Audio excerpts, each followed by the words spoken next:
अस्सलाम वालेकुम रहमतुल्लाहि व बरकातहू। आज यहाँ हम डीसी ऑफिस में सब वकला हजरात जमा हुए हैं। जमा होने का मकसद ये है कि एक एम इंडिकर, महबूब इंडिकर बोलकर एक एम इंडिकर उनके बेटे हैं, जो वो भी वकील हैं, उनके अब्बा भी वकील हैं, एक सीनियर लॉयर हैं और हमारे वकला हजरात में एक अच्छा नाम रखने वाले हैं। कल शाम में जो इफ्तारी के एक खाने में किसी को बचाने जाकर, किसी के दूसरे के झगड़े में जाकर, छुड़ाने जाकर कोई उनके ऊपर भी हमला हुआ है। वो हमले को हम खंडनीय करते हुए आज यहाँ पर डीसी ऑफिस को आकर एक मनवी दिए हैं और कोर्ट कलाप से भी दूर रहे हैं और जो भी कोर्ट बाइकआउट करके आज कोई उनको बेल ना डाले ऐसा डिसीजन किया है। और हम पुलिस से अपील करते हैं कि एक अच्छी कठिन उनके ऊपर क्रम लेकर उनका कानून कार्रवाई उनके ऊपर किया जाए। मेरा नाम अब्दुल समद एम सुतार। कितने लोग हमला किया सर? 3 लोग बोल रहे हैं, लेकिन 6-7 लोग भी हो सकते हैं। अब कितने लोगों को अरेस्ट किया गया है? 3 लोगों को अरेस्ट किया बोल कर बोल रहे हैं, उनके नाम भी मालूम नहीं है अभी। मैं खूबचंद की एडवोकेट। आज हम क्या है पूरे लॉयर्स मिला के क्या है बाइकआउट करके कोर्ट के काम से क्या दूर रहे हैं सभी लोग। और क्या है सब लोग मिला के क्या है डीसी को क्या है मनवी दिए हैं कि ये जो हमारे वकील हैं MM इंडिकर, महबूब इंडिकर, उनके ऊपर क्या है नोट 7 का क्या है केस हुआ है। तो उनको क्या है बहुत बुरी तरीके से मारा है। और ये जो भी आरोपी हैं हम क्या है पुलिस से क्या रिक्वेस्ट करते हैं कि उनके अगेंस्ट क्या है कड़ी से कड़ी चार्जशीट फाइल करके अच्छी स्ट्रॉन्ग चार्जशीट फाइल करके क्या है केस स्ट्रॉन्ग बनाए, ये क्या है हम अपील करते हैं। ಎಲ್ಲರಿಗೆ ನಮಸ್ಕರಿಸುತ್ತಾ ಈಗಾಗಲೇ ವಿಸ್ತಾರವಾಗಿ ನಮ್ಮ ಗೆಳೆಯರು ವಕೀಲರು ತಮ್ಮ ಮುಂದೆ ತಮ್ಮ ಮಾತನ್ನು ಇಟ್ಟಿದ್ದಾರೆ। ನಿನ್ನೆ ರಾತ್ರಿ ನಮ್ಮ ಕಲೀಕಾದಂಥ MM ಇಂಡಿಕರ್ ವಕೀಲರ ಮೇಲೆ ಹಲ್ಲೆ ಆಗಿದೆ।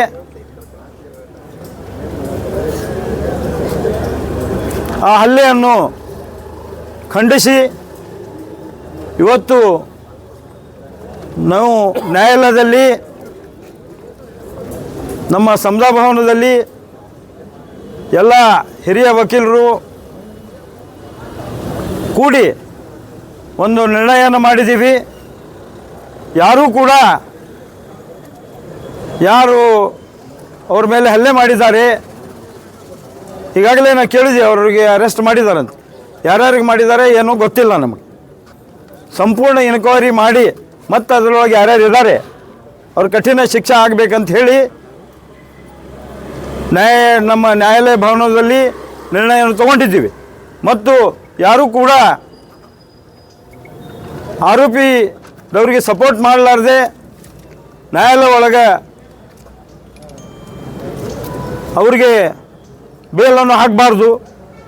ಆಮೇಲೆ ಪೊಲೀಸ್ ಅಧಿಕಾರಿ SP ಅವರಿಗೆ ಮತ್ತು ಡಿಸ್ಟ್ರಿಕ್ಟ್ ಅಡ್ಮಿನಿಸ್ಟ್ರೇಟರ್ಗೆ ನಮ್ಮ ಎಲ್ಲ ವಕೀಲರ ಒಕ್ಕೂಟದಿಂದ, ಸಂಪೂರ್ಣ ಬಿಜಾಪುರ ಸ್ಟೇಟ್ ವಕೀಲರ ಒಕ್ಕೂಟದಿಂದ ಮನವಿ ಏನಪ್ಪ ಅಂತಂದ್ರೆ ಅವ್ರ ಮ್ಯಾಗ ಕಠಿಣ ಕ್ರಮ ತಗೋಬೇಕು। ಯಾಕಂದರೆ ಈಗ ಬರೀ MM ಇಂಡಿಕರ್ ಮೇಲೆ ಆಗ್ಯದಂತಲ್ಲ, ವಕೀಲರ ಮೇಲೆ ನೋಡ್ತಾ ಇದ್ದೀವಿ ಭಾಳ ಹಲ್ಲೆಗಳನ್ನು ಆಗ್ತಾವೆ। ಅದಕ್ಕೆ ಈಗ ನಮ್ಮ ಗೆಳೆಯರು ಒಬ್ಬರು ಅಂದರು, ಪೊಲೀಸರು ಕರೆಕ್ಟವಾಗಿ ಅದು ಎನ್ಕ್ವೈರಿ ಮಾಡಿ ಅವ್ರಿಗೆ ಪನಿಷ್ಮೆಂಟ್ ಕೊಡೋಂಗಿಲ್ಲ, ಎಲ್ಲಿವರೆಗೆ ಇಂಥವೆಲ್ಲ ಘಟನೆ ಆಗಂಗಿಲ್ಲ, ಪನಿಷ್ಮೆಂಟ್ ಆಗಂಗಿಲ್ಲ। ಅವರಿಗೆ ಎಲ್ಲ ಎನ್ಕ್ವೈರಿ ಆಗಿ ಇದು ಮಾಡಿದಾಗ ಪೊಲೀಸರು ಕರೆಕ್ಟಾಗಿ ತಮ್ಮ ಡ್ಯೂಟಿ ಮಾಡಿ ಆ್ಯಕ್ಷನ್ ತೊಗೋಬೇಕು। ಆದಾಗ ಒಂದು ಅಂಜಿಕೆ ಹೊಣ್ತದೆ ಜನರಲ್ಲಿ। ವಕೀಲರಿಗೆ ಹೆಂಗೆ ಮಾಡ್ತಾರೆ ಅಂದ್ರೆ ಅಮಾಯಕ ಜನರಿಗೆ ಏನು ಮಾಡ್ತಾರೆ ಬಿಜಾಪುರ ಒಳಗೆ ಅಂತ ಸಮಸ್ಯೆ। ಆ ಕಾರಣ ನಾವು DC ಸಾಹೇಬರಿಗೆ DC ಅವ್ರ ಮುಖಾಂತರದಿಂದ ಗೌರ್ಮೆಂಟ್ಗೆ ಒಂದು ಮನವಿ ಕೊಡ್ತಾ ಇದ್ದೀವಿ। ಅವ್ರು ಯಾರ್ಯಾರು ಹಿಂದೆ ಕಠಿಣ ಶಿಕ್ಷೆ ಮಾಡಬೇಕು। ಆಮೇಲೆ ನಾವೇನು ಚಾರ್ಜ್ ಶೀಟ್ ಮಾಡ್ತೀವಿ ಅದ್ರೊಳಗೆ ಸಂಪೂರ್ಣ ಚಾರ್ಜ್ ಶೀಟ್ ಒಳಗೆ ಉಳಿಬಾರ್ದು, ಅವ್ರು ಅಂಥ ಅಂಶಗಳನ್ನು ಹಾಕಿ ಅವ್ರಿಗೆ ಅರೆಸ್ಟ್ ಮಾಡಬೇಕು, ಮುಂದಿನ ಕ್ರಮ ತಗೋಬೇಕಂತ ನಾವು ಎಲ್ಲರೂ ವಕೀಲರ ಸಂಘದಿಂದ ನಂಬಿರ್ತೀವಿ। ಆ ಪ್ರಕಾರ ನಾವೊಂದು ರಿಕ್ವೆಸ್ಟ್ ಮಾಡ್ತೀವಿ DC ಅವ್ರಿಗೆ ಆ ಕೆಲಸನ ಆಗಲಿ ಅಂತ। ಜೈ ಹಿಂದ್, ಜೈ ಕರ್ನಾಟಕ। ಕಾರ್ಯದರ್ಶಿ ಸರ್ ಓದಿ ಹೇಳ್ಬಿಡಿ ಸರ್। ಬಂಧುಗಳೇ, ಮಾನ್ಯ ಜಿಲ್ಲಾಧಿಕಾರಿಗಳು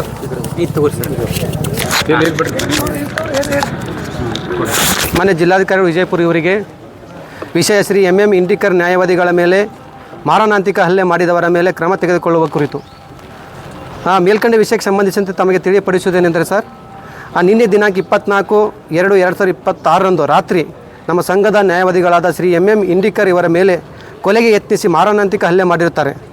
ಈ ಘಟನೆಯನ್ನು ಖಂಡಿಸಿ ನಮ್ಮ ವಿಜಯಪುರ ನ್ಯಾಯವಾದಿಗಳ ಸಂಘ ನ್ಯಾಯಾಲಯದ ಮತ್ತು ಕಂದಾಯ ಇಲಾಖೆ ಎಲ್ಲ ನ್ಯಾಯಾಲಯದ ಕಾರ್ಯಕಲಾಪದಿಂದ ದೂರ ಉಳಿದು ಸದರಿ ಘಟನೆಯನ್ನು ನಾವು ಖಂಡಿಸ್ತಾ ಇದ್ದೀವಿ ಸರ್. ಆದ ಕಾರಣ ತಾವು ಸದರಿ ಶ್ರೀ MM ಇಂಡಿಕರ್ ಇವರ ಮೇಲೆ ಕೊಲೆಗೆ ಯತ್ನಿಸಿ ಮಾರಣಾಂತಿಕ ಹಲ್ಲೆ ಮಾಡಿದವರ ಮೇಲೆ ಕಠಿಣ ಕಾನೂನು ಕ್ರಮ ತೆಗೆದುಕೊಳ್ಳಬೇಕು ತಮ್ಮಲ್ಲಿ ವಿನಂತಿ ಮಾಡ್ಕೊಳ್ತಾ ಸರ್. SP ಸಾಹೇಬ್ರಿಗೂ ಮಾತಾಡಿ ಅವ್ರನ್ನ ಅರೆಸ್ಟ್ ಮಾಡಿ ಗಡಿಪಾರು ಮಾಡತ್ತೆ ಹೇಳ್ಬಿಡಿ ಸರ್.